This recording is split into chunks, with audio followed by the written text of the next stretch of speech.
BLA اور BLF جو ہے وہ اس بات کو سمجھ گئے ہیں کہ یہ آخری لڑائی کا وقت آ گیا ہے، آخری لڑائی کا وقت آ گیا ہے، اور اسی لیے انہوں نے اب بریجز اڑانے شروع کر دیے۔ Hello and welcome to Balochistan News exclusive, میں ہوں ڈاکٹر امجد ایوب مرزا۔ ناظرین، جیسا کہ آپ جانتے ہیں اس وقت بلوچستان میں پاکستانی فوج اور بلوچ سرمچاروں کے درمیان کئی مقامات پر گھمسان کی لڑائی ہو رہی ہے۔ گھمسان کا مطلب ہوتا ہے شدید، بہت زیادہ لڑائی، اس کو کہتے ہیں گھمسان کی لڑائی۔ اب اس میں ایک دو چیزیں ہیں، ایک تو یہ کہ منگچر جو ہے وہاں پہ قبضہ کیا فتح اسکواڈ نے، جو BLF کا فتح اسکواڈ ہے، انہوں نے منگچر پہ قبضہ کیا، اور یہ قبضے کی کچھ تفصیل میں آپ کے سامنے پیش کرنا چاہتا ہوں۔ اس میں ان کا پتہ نہیں لگتا کون سی پڑھنے والی ہے کون سی دور کی۔ اچھا، اس میں سرکاری دفتروں کو پہ قبضہ کیا گیا، وہاں سے اسلحہ اور ریکارڈ جو ہے وہ چھین لیا گیا۔ اسی طرح سے جو ہے وہ وہاں پہ بینکس پر اور جوڈیشل کمپلیکس ہے اس پر، نادرا آفس پر،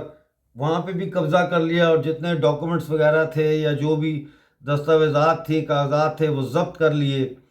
اس کے بعد کئی گھنٹوں تک کراچی مرکزی شاہراہ یعنی مین ہائی وے جو ہے N25 اس پر ناکہ لگائے رکھا، اور اس ناکے کے بارے میں آپ کو بتاؤں گا کہ یہ کہاں تھا، لیکن اس سے پہلے میں چاہتا ہوں کہ یہ جو ہے منگچر کا، اس کے بارے میں جو میرے پاس انفارمیشن ہے وہ آپ سے شیئر کروں۔ تو پھر انہوں نے بلوچ سرمچاروں نے جو ہے وہ اس کو بلڈنگوں کو آگ لگا دی، اور رات گئے تک، صبح تک تو قبضہ تھا ان کا، لیکن ابھی مجھے خبر آ رہی ہے کہ شاید وہاں پہ شاید وہ ریٹریٹ کر گئے۔ آئی کی ناٹ کنفرم، میں کنفرمیشن نہیں ہے، لیکن خبر ایک یہ آئی ہے کہ منجکر شہر میں کرفیو لگ گیا انتظامیہ کی طرف سے۔ تو اگر انتظامیہ نے وہاں کرفیو لگایا ہے تو کیا صورتحال ہے؟ ابھی انتظامیہ وہاں بیٹھی ہوئی ہے، یا BLA کے جو فتح اسکواڈ ہے وہ حملہ کر کے وہاں سے نکل گئے ہیں کسی اور طرف؟ I can't say for sure, یہ کل ہی پتہ چلے گا۔ اس میں ایک مرکزی کیمپ ہے، اس کو بھی منگچر میں حملہ کیا گیا، 4 فوجی وہاں ہلاک کیے گئے، اور منگچر میں جو لڑائی ہوئی ہے اس میں بھی کافی پاکستانی فوجی مارے گئے ہیں۔ خزینی کے مقام پر مرکزی شاہراہ پر ناکہ لگایا، اور یہ گڈانی سے کوئٹہ جانے والی جو پولیس وین تھی وہ روک لی گئی، اور 10 قیدی جو ہے ان کو رہا کیا گیا، اور پولیس والوں کو گرفتار کر لیا گیا ہے۔ ان پر اب چلے گا مقدمہ، اور پھر فیصلہ جو ہے ان کی بلوچ جو انقلابی جو بھی عدالت ہے وہ جو فیصلہ کرے گی اس پہ عمل درآمد ہوگا۔ رحیم آباد بھی منگچر کے پاس ہی ہے، اس پر جو مرکزی پل تھا، مین برج جو تھا، اس کو بھی وہ بم شم لگا، ڈائنامائٹس لگا کے اس پل کو بھی تباہ کر دیا گیا ہے۔ یہاں پر بختر بند گاڑی اور 4 گاڑیاں جو ہے وہ پہنچی اس پل پر، جب تو اس وقت سرمچاروں نے چاروں طرف سے گھیر کے حملہ کر دیا۔ اس موقع پر 3 اہلکار ہلاک ہوئے، گاڑی کو آگ لگ گئی، اور خواص باختہ یعنی پریشان، ایسے پریشان پاکستانی فوجی جو ہے گاڑیاں چھوڑ کر بھاگ گئے، اور بختر بند گاڑی جو ہے اس کو انہوں نے ریورس گیئر میں ڈال کے تو پیچھے کر دیا، لے گئے اس کو، بس جس کو کہتے ہیں ریٹریٹ، اسٹریٹجک ریٹریٹ انہوں نے وہاں سے کر لی۔ ایک خبر میرے پاس ہے کلوا سے، جہاں پر بلوچ لبریشن فرنٹ نے حملہ کیا ہے، اور اس حملے کے نتیجے میں بانی کے مقام پر گھات لگا کر کیشکور سے آنے والی فورسز، پاکستانی فوج کی جو گاڑی ہے، 4 گاڑیاں تھیں، ان پہ حملہ کیا۔ اس میں کئی فوجی ہلاک ہوئے ہیں، لیکن ابھی ہلاکتوں کی تعداد کا پتہ نہیں لگ رہا، وہ کل صبح تک ہمارے پاس وہ ڈیٹیل بھی آ جائے گی۔ اس کے علاوہ میرے پاس ایک اور خبر ہے جو بڑی ہی پریشان کن ہے، اور وہ یہ ہے کہ بیبو بلوچ جو ہے کل ان کو ایمرجنسی میں CMH لانا پڑا، ان کے گردے میں زخم ہو گیا ہے، پٹھوں میں ان کے شدید یعنی مسلز میں شدید درد ہے، اور تھوک اور پیشاب میں خون آ رہا ہے، تو بڑی ان کی کریٹیکل کنڈیشن بتائی جاتی ہے، جس میں ان کو CMH لایا گیا، اور پہلے تو ڈینائی کرتے رہے میڈیکل اس کو، پھر سی ایم ایچ لے آئے جب اس کی حالت خراب ہوئی، اور اب ان کو واپس جو ہے خدا جیل میں واپس بھیج دیا گیا ہے، اور یہ کہا جا رہا ہے کہ جیل میں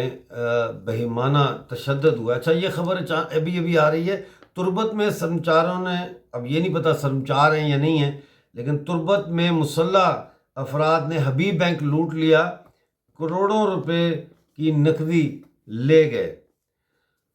اچھا، بات کر رہے تھے ہم بیبو بلوچ کی، تو بیبو بلوچ جو ہے ان کے اوپر بڑا سخت تشدد کیا جا رہا ہے، اور ان کی حالت بڑی نازک ہو گئی تھی، تو یہ چیزیں بڑی تشویشناک ہیں۔ لیکن ایک بات جو ہمیں سمجھنی چاہیے وہ یہ ہے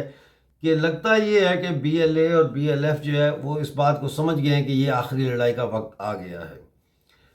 آخری لڑائی کا وقت آ گیا ہے، اور اسی لیے انہوں نے اب بریجز اڑانے شروع کر دیے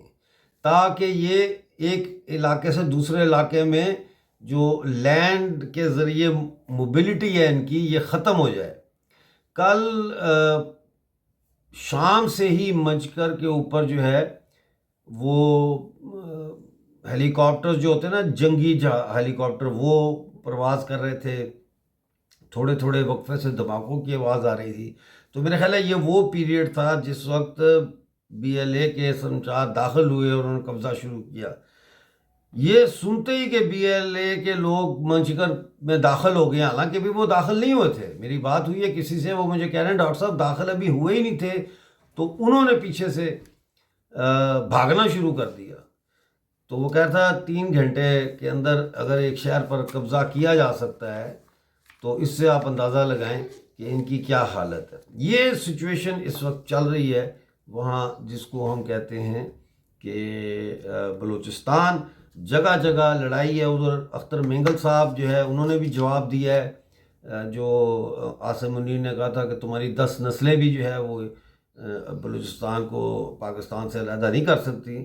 تو اس کا جواب بھی انہوں نے دیا ہے۔ وہ میں ویڈیو سننے کی کوشش کر رہا تھا، لیکن چونکہ میں ٹریولنگ کر رہا ہوں تو وہ ویڈیو میں مجھے آواز نہیں تھی آ رہی، سگنل شاید تھا یا میں نے کوئی ہاتھ غلط لگا دیا ہوگا۔ تو اب یہ ہے کہ جو ایک طرف بلوچستان آزاد ہو رہا ہے، دوسری طرف پاکستان اور ہندوستان کی جنگ کا بھی سلسلہ شروع ہونے والا ہے، اور بھارت پوری تیاری کر رہا ہے۔ تو یہ ساری چیزیں جو ہے اب ہم کوشش کر رہے ہیں کہ فٹافٹ جو ہے اس کو لائیو بنائیں، 24 گھنٹے کا اس کو چینل بنائیں۔ اس کے لیے میں ایک ہی گزارش کروں گا، اور وہ یہ ہے کہ آپ پلیز چینل کو سبسکرائب تو کریں گے ہی، لیکن جوائن پلیز کریں، ہمارے ممبر جو ہے وہ جوائن ہونے چاہیے۔ تو بہرحال دیکھتے رہیے بلوچستان نیوز ایکسکلوسیو، ملتے ہیں اگلے شو میں، اس وقت کے لیے اپنا بہت سارا خیال رکھیے۔